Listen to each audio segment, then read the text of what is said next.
As we'll begin right away with remarks from Coach Miller, and then we'll turn over to question and answer. I want to bet. Needed to wear the belief hat in here for a second, but big. Proud, of our start tonight. Huge win. The energy in that first quarter was just terrific and what we've been looking for in this series. Vegas didn't go away, threw some punches there late in the second quarter. So once again, our start in the third quarter really got us back on track and set the tone for a huge home victory. Can't be more proud of how we played on both sides of the ball. AT's triple-double, DB's energy from the start was huge, but it was a team contribution. We got contributions from everyone. So excited, get a day off, get back to work, and looking forward to game 4. Curt, second row to your left. Okay, go ahead. All right, sorry about that. Hey, Curt. First of all, congrats on the win tonight. But looking at Jonquil and how she established herself, it felt like she was really active in ducking in and finding dives to the rim. Was that an adjustment or something that she just felt out herself? No, she was so physical tonight, demanded the basketball, active off the basketball in their rotations.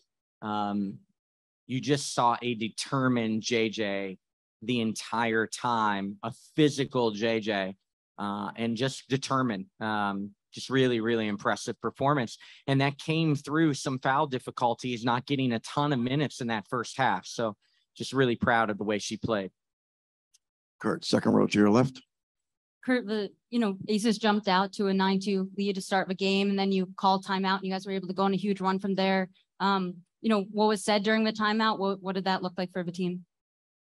Yeah, they threw the first punch. We didn't, we didn't have a great first 2 minutes, but we settled down. The team, the veterans were talking to themselves before I even got into the huddle going, we're okay. We got to settle in. We made a couple plays and the game settled in and we were fine. But again, the message was we had to be ready to play coming out of that timeout, and the game settled in. But their confidence and their unwavering that they were okay to each other was important in that timeout.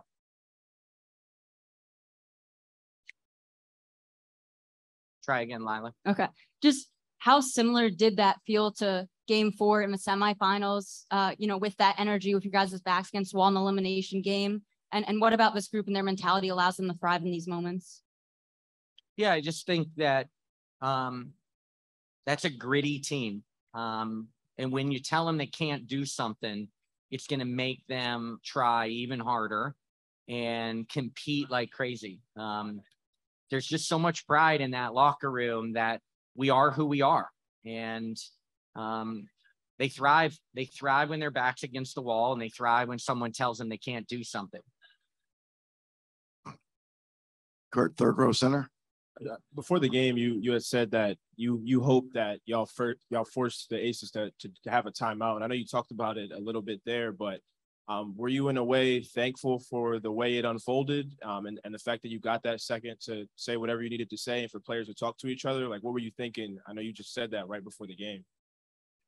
Yeah, I was frustrated, but not discouraged. We've been in that situation before. We're in our home building. We just needed to not lose contact with them before the game settled in. So just taking a deep breath, it's scary to take a timeout that quickly, knowing now that you have an 8-minute quarter without a timeout the rest of the quarter. But it was needed, and we gathered ourselves. And again, the veterans led through that huddle. Curt, next question to your right. Second Curt, row.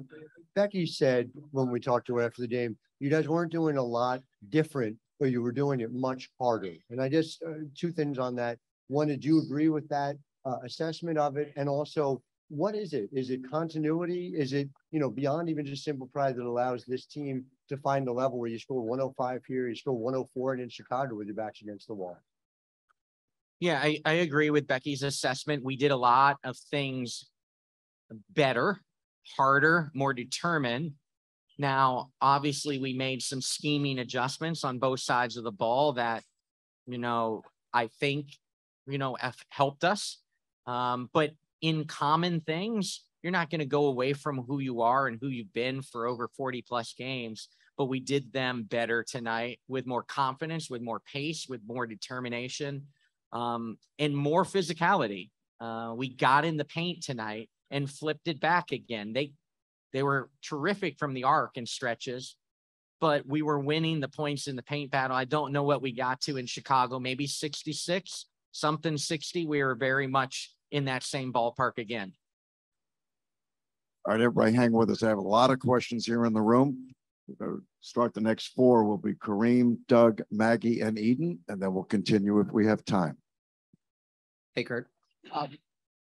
Almost similar in the same vein. This morning when we were talking, you said you didn't necessarily hate the last two games, the first quarters, the last two games, but shots just weren't falling. Were those shots just falling tonight, or was that one of those tweaks to get better shots tonight? Yeah, I thought certainly we made some shots. And when we were down 9-2, we had taken like our first two shots of the game were threes. And we talked about establishing the paint. Our first two shots were threes. So, I was on them early that we got to play inside out, and those threes will come and we will make our threes, but we've got to establish the paint. And we started to make shots, and we had a fantastic offensive first quarter. That's shot making, but I thought there was a determination after that timeout to get a better quality shot. Curt, first row to your right.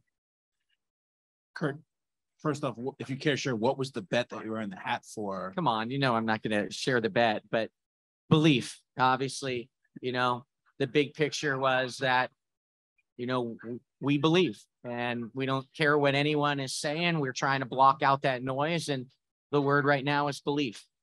And the second one, just how big was it to have Dawana have a game? I mean, she had struggled so much in the first two. To have 7, I think, in the first quarter, topped her total for the first 2 games.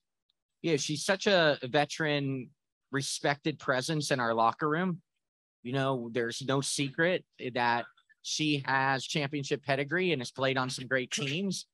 And so we have a group that really looks up to her. So when she plays with energy, when she took on challenges that we asked her, and challenged her going into this game, and she took them head on and played with that energy, and then played with, offensive efficiency, it just gives the rest of our crew so much confidence. Curt, second row center.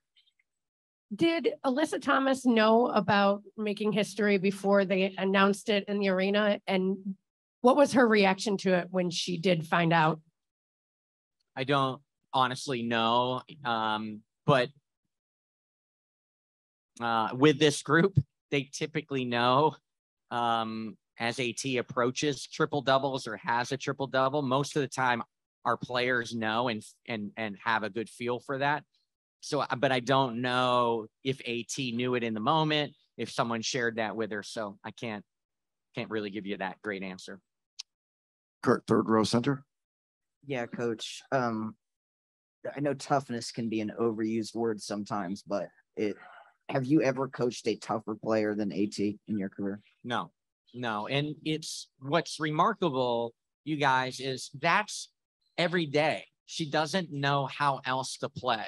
So if we're playing and we're not going 75%, or we're not skeleton, or we're not doing something 50%, if we're playing, that's how AT plays. And that's what's different.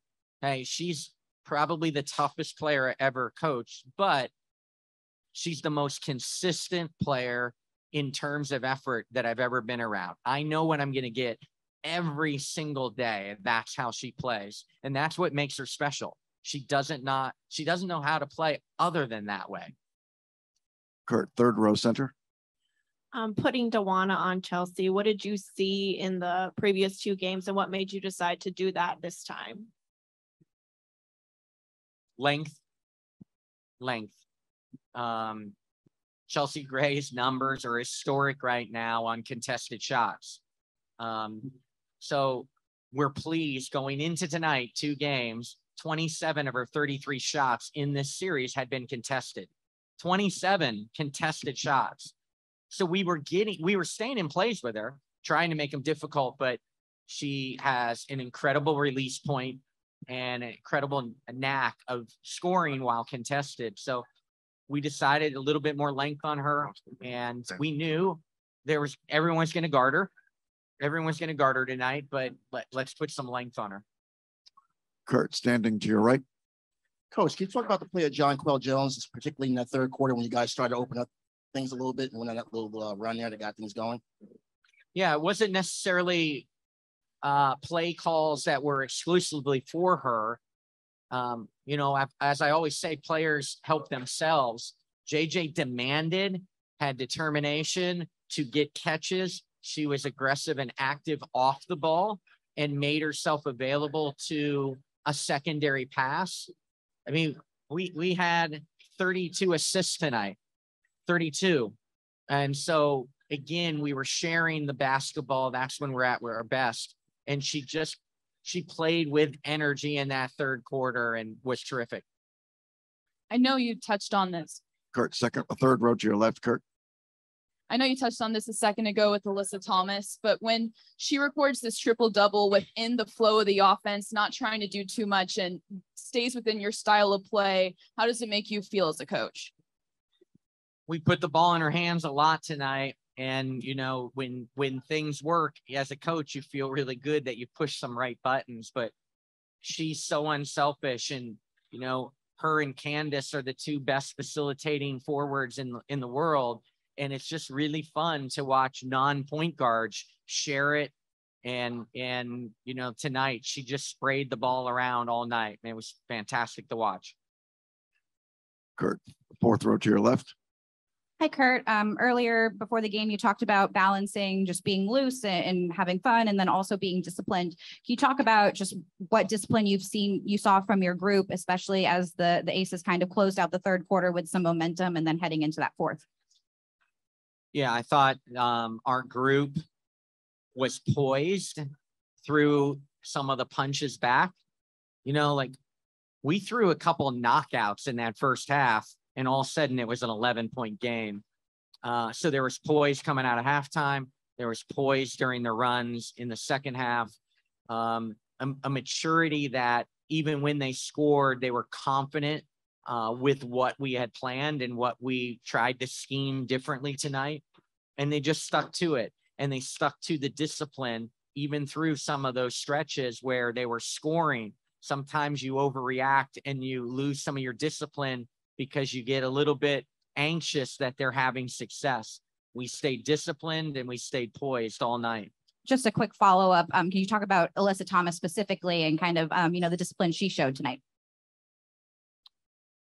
Yeah, I mean, she was, you know, very disruptive defensively, offensively. She played within herself. She looked for her own offense, but again, was so unselfish, spraying the ball around, which was so important. We put the ball in her hands a lot tonight.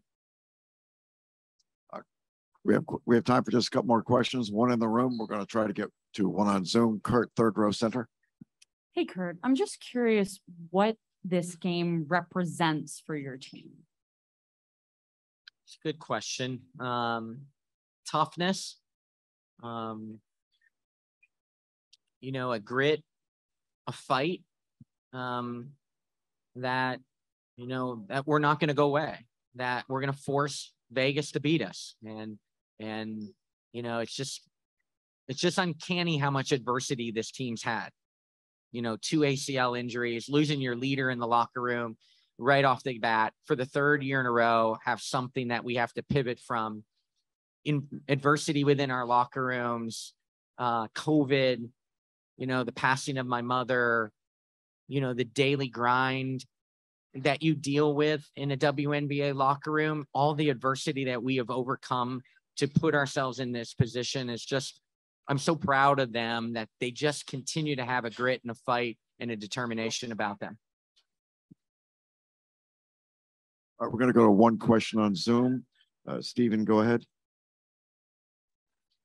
Hey, Coach, you guys had 32 assists on your 43 made field goals today. Can you just kind of speak to the pace of play and the patience in that in your read and react offense from today in the half court?